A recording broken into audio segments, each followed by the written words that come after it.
मैं आशा करता हूँ कि आप लोग सभी अपने घरों में स्वस्थ होंगे, सामान्य होंगे। जैसा कि पहले जानते हैं कि इस वैश्विक महामारी कोरोना वायरस के कारण ऑफलाइन पढ़ाई संभव नहीं हो पा रही है, इसलिए हम ऑनलाइन की मदद से कुछ टॉपिक आपको बताते हैं क्लास 10th के साइंस के लिए। बात करते हैं फिजिक्स में।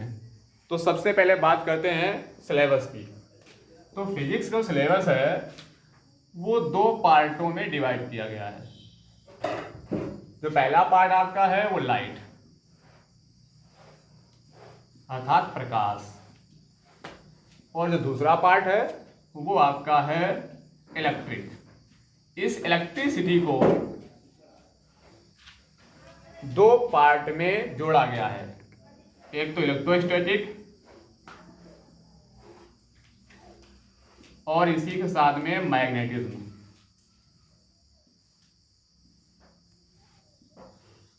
तो हम बात करते हैं लाइट की, प्रकाश की। क्या है प्रकाश? प्रकाश को अंग्रेजी में हम लाइट कहते हैं। इस लाइट के 5 अक्षरों में जो प्रकाश हमें प्रेरणा देता है, हमें बताना चाहता है कि एल का तात्पर्य हम मान लेते हैं कि हमारा लाइफ, जीवन, और आई इंपॉर्टेंट, ये जीवन जो है वो इंपॉर्टेंट है, ये प्रकाश हमें प्रेरणा दे रहा है, और जी अर्थात ग्रेट, अर्थात ये जीवन महत्वपूर्ण होने के साथ साथ महान भी है। लेकिन इसके साथ एक शर्त भी है। शर्त क्या है? हाइट। हाइट का मतलब वैसे ऊंचाई से होता है, लेकिन शिक्षा के स्थान पर इसको सबसे आगे से लेंगे हम, कि जीवन हमारा सबसे आगे कब होगा? टी अर्थात टाइम से। टाइम के आधार से ही हमारा जीवन आगे है, और उस जीवन को हम महत्वपूर्ण और महान बना सकते हैं। ये प्रकाश हमें प्रेरणा दे रहा है कि आपका जीवन महत्वपूर्ण है, महान है, लेकिन जब आप समय के साथ सबसे आगे होंगे।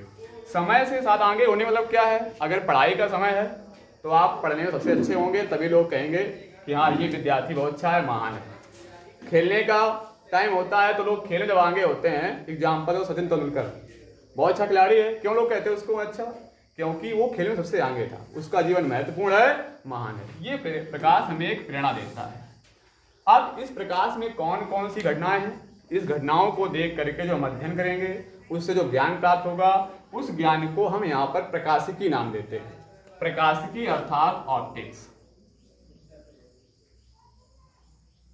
इस ऑप्टिक्स में प्रकाश की होने वाली सभी संभव घटनाओं का हम अध्ययन करते हैं। तो प्रकाश एक हमें ऐसी एनर्जी देता है, उस एनर्जी के द्वारा हम सारी घटनाओं को या अपनी आंखों की संवेदना को प्राप्त करके वस्तुओं को देख पाते हैं। तो पहली घटना है प्रकाश की, प्रकाश का परावर्तन। प्रकाश का परावर्तन, तो हेड लगाएंगे प्रकाश का परावर्तन, इसको बोलते हैं प्रकाश का परावर्तन, reflection of light. Reflection of light. परावर्तन शब्द का अर्थ है परिवर्तित हो जाना, अर्थात बदल जाना। तो बात करते हैं क्या है परावर्तन। परावर्तन का अर्थ होता है कि जब प्रकाश किसी भी चिकने या पालिशदार तल पर पड़ता है, ये हमने सरफेस लिया, और ये सरफेस जिसका तल कैसा है? चिकना है, या कह सकते हो पालिशदार तल है। और इस पालिशदार तल पर जब हम कोई प्रकाश की किरण आपतित करते हैं, तो वो इस तल से टकराने के बाद अपने मार्ग से परिवर्तित हो जाती है। इसी घटना को जब देखा गया तो नाम दे दिया गया परावर्तन। इस तल पर एक हम लंब डाल देते हैं तल की ओर, इसको अभिलंब कहा जाता है, और अंग्रेजी में इसको हम नॉर्मल कह देते हैं। जो किरण हमारे द्वारा डाली जाती है, इस किरण का जो हमने डाल रखा है, विज्ञान की भाषा में इसको हम आपतित कहते हैं। ये किरण आपतित की गई है, आपतित किरण, और इस किरण को अंग्रेजी में बोलते हैं इंसिडेंट रे। ये किरण हमने आपतित की, ये किरण टकराने से निकल जाती है, टकराने के बाद जो परिवर्तित हो गई है, बदल गई है अपने रास्ते से, इस किरण का नाम होता है परावर्तित किरण। इस किरण को हम अंग्रेजी में कहते हैं रिफ्लेक्टेड रे। अब ये जब भी कोई किरण किसी तल में मिलती है तो दूसरी किरण के साथ एक कोण बनाती है, यानी इस अभिलंब के साथ ये किरण एक कोण बना रही है यहाँ पर। अब कौन सी किरण कोण बना रही है? आपतित किरण। किसके साथ बना रही है? अभिलंब के साथ। तो आपतित किरण इस अभिलंब के साथ जो कोण बनाती है, इस कोण का नाम देते हैं हम आपतन कोण, क्योंकि ये किरण कौन सी है? आपतित किरण। इस कोण को अंग्रेजी में बोलते हैं इंसिडेंट एंगल, इसलिए इसको आई से डिनोट किया जाता है, इंसिडेंट एंगल होने के कारण। ये किरण जो है ये भी अभिलंब के साथ एक किरण बना रही है। ये जो कोण बनेगा कौन सी किरण बना रही है? परावर्तित किरण। किसके साथ बना रही है? अभिलंब के साथ। तो परावर्तित किरण अभिलंब के साथ जो कोण बन रहा है उस कोण को हम बोलते हैं परावर्तन कोण, और इस परावर्तन कोण को हम अंग्रेजी कहते हैं रिफ्लेक्शन एंगल, इसलिए इसको यहां पर आर लिख देते हैं। तो ये बात होगी बच्चों परावर्तन की, कि जब प्रकाश किसी चिकन पर पड़ेगा, सरफेस से टकराएगा, टकराने के बाद लौटेगा, इस पूरी घटना का नाम देते हैं प्रकाश का परावर्तन। ऐसा समझ सकते हो कि मान लीजिए घर में हम हैं और एक हमने शीशा ले लिया, मिरर, उसका तल चिकना होता है, और किसी टार्च के माध्यम से एक कॉर्नर पर हम खड़े हो गए। मान लीजिए यहां दे रहे हैं इस चीज को कि ये हमने एक मिरर लिया और इस मिरर को किसी दीवार में सेट कर दिया, और यहां इस कॉर्नर पर हम खड़े जाते हैं। इस कॉर्नर पर अपना एक साथी खड़ा कर लेते हैं। अब क्या करते हैं, यहां से टॉर्च लेकर के ये प्रकाश यहां आपतित करते हैं इस शीशे पर। सपोज करो अगर शीशा ना होता तो प्रकाश यही दीवार पर ही फोकस करता, लेकिन शीशा होने के कारण क्या हो रहा है, ये किरणें रिफ्लेक्ट होकर के इस प्रकार से इस कॉर्नर पर आ रही होंगी। बहुत सारी किरणें ऐसे जो दर्पण पर नहीं पहुंच पा रही होंगी, उनका परावर्तन संभव नहीं होगा। जो किरणें इस मिरर पर पहुंचेंगी वही परावर्तन होने के बाद यहां दिखाई पड़ेंगी, यानी यहां जो प्रकाश निकला था वो इस दर्पण से परावर्तित होकर के यहां दिख रहा है। यानी ये घटना क्या है? प्रकाश का परावर्तन। इसको आप एग्जाम्पल तौर पर घर में प्रैक्टिस कर सकते हैं कि किरण डालें ऐसे लाइट रेस, देखें इसका, या हम सामने खड़े हो जाएं शीशे के और फिर प्रकाश डालें तो वापस आता प्रकाश। तो ये घटना क्या है? प्रकाश का परावर्तन। तो क्या देखा हमने कि जब किसी चिकने या पालिशदार तल पर प्रकाश आपतित होता है तो उसका अधिकांशतः भाग टकरा करके वापस लौट जाता है। अधिकांशतः का मतलब है आधे से अधिक भाग।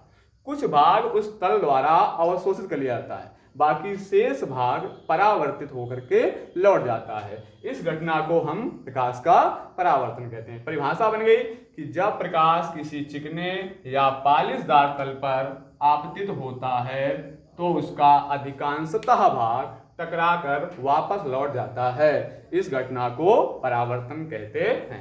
ये परिभाषा लिखनी है, ये फिगर आपको बना के तैयार करना है। ये बात हो गई परावर्तन की। अब परावर्तन कब होता है उसके कुछ नियम हैं, तो हम बोलते हैं परावर्तन के नियम। अगली हेडिंग होती है हमारी परावर्तन के नियम,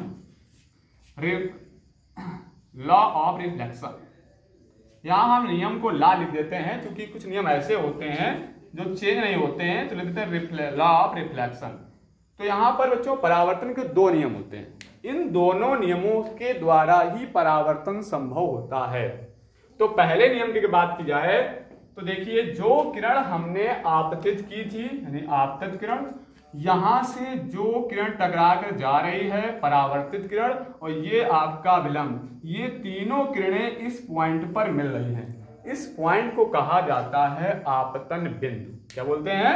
आपतन बिंदु। इस आपतन बिंदु पर ये किरण और ये विलंब तीनों एक ही तल पर मिलते हैं। जब ऐसा होगा तभी परावर्तन संभव होगा, अन्यथा परावर्तन नहीं होगा। यानी आपतित किरण, परावर्तित और किरण और विलंब तीनों इस तल के इस बिंदु पर होने चाहिए, पहला नियम। दूसरा नियम क्या कहता है? जितने एंगल बना करके इस विलंब से आप किरण डालोगे उतने ही एंगल से ये किरण टकरा करके वापस लौटेगी। एग्जाम्पल तौर पर अगर ये 30 अंश से किरण डाली जा रही है तो ये 30 अंश से ही टकरा करके वापस लौटेगी। तात्पर्य ये हुआ कि ये दोनों एंगल कैसे होंगे? बराबर होंगे। यानी आपतन कोण और परावर्तन कोण सदैव आपस में बराबर होते हैं, अर्थात कोण I बराबर कोण R होगा। ये दो नियम परावर्तन के हुए। पहला नियम क्या हुआ? आपतित किरण, परावर्तित किरण, अभिलंब इस आपतन बिंदु पर तीनों एक ही तल पर होंगे। दूसरा नियम, ये आपतन कोण और ये परावर्तन कोण सदैव आपस में कैसे होंगे? बराबर होंगे। दोनों समझाए। ये बात थी परावर्तन की। अब परावर्तन करने के लिए हम दर्पणों का यूज करते हैं, तो आगे हम दर्पण पढ़ेंगे। दर्पण दो प्रकार के होते हैं आपके, दर्पण दो प्रकार के होते हैं, एक आपका होता है समतल दर्पण और दूसरा आपका होता है गोली दर्पण। दर्पण जो समतल दर्पण है बहुत ही सादा दर्पण है, सबने देखा है, सबके घरों में होता है। जो हम नॉर्मली शीशा यूज करते हैं वो हमारा समतल दर्पण, इसका तल कैसा होता है, समान। बात की जाएगी यहाँ पर गोली दर्पण की। गोली दर्पण को पुनः दो भागों में डिवाइड किया गया है। पहले जानते हैं गोली दर्पण होता क्या है।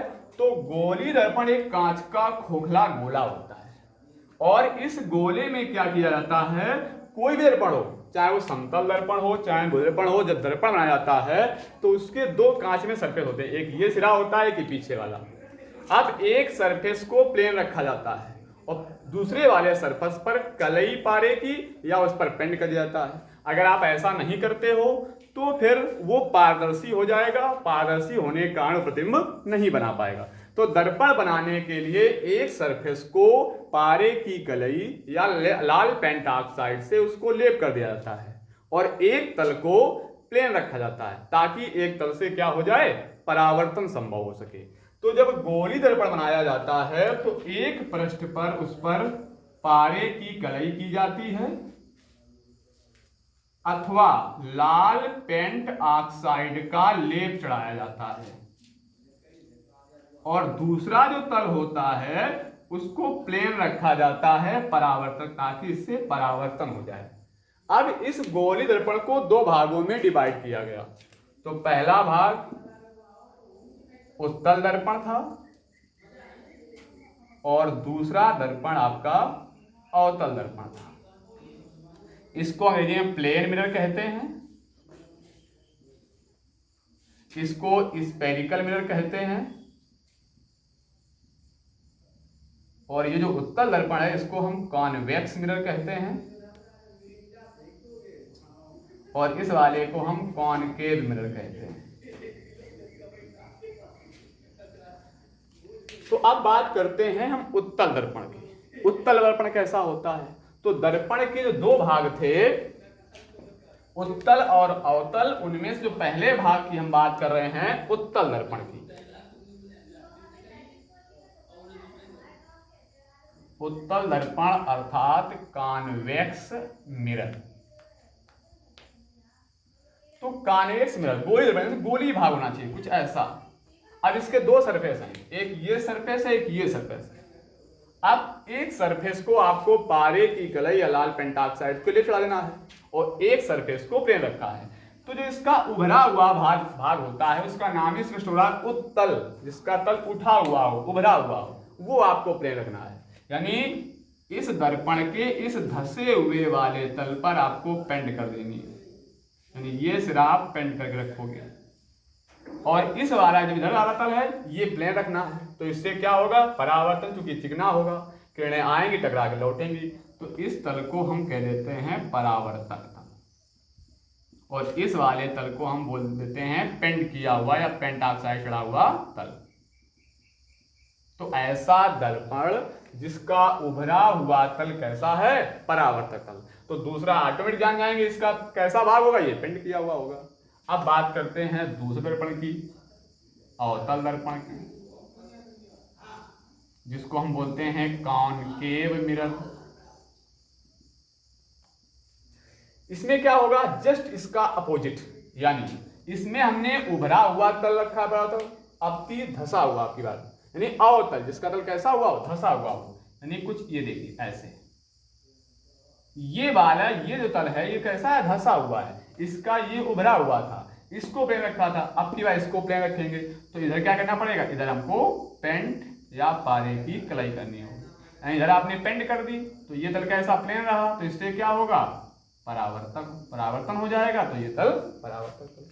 तो ऐसा दर्पण जिसका भीतरी तल कह सकते हो या धसा हुआ तल कैसा होता है, परावर्तक तल होता है। तो दोनों में क्या अंतर देखा, इसका उभरा हुआ तल परावर्तक तल और इसका धसा हुआ तल परावर्तक तल होता है। ये बात हो गई उत्तल दर्पण और अवतल दर्पण। अब इन दर्पणों में बहुत सारे पॉइंट होते हैं, वो हमें एक एक सीखेंगे। लेकिन आज के लिए इतना ही आपके लिए, इसको तैयार कर लीजिए, कल का टॉपिक आगे बताएंगे।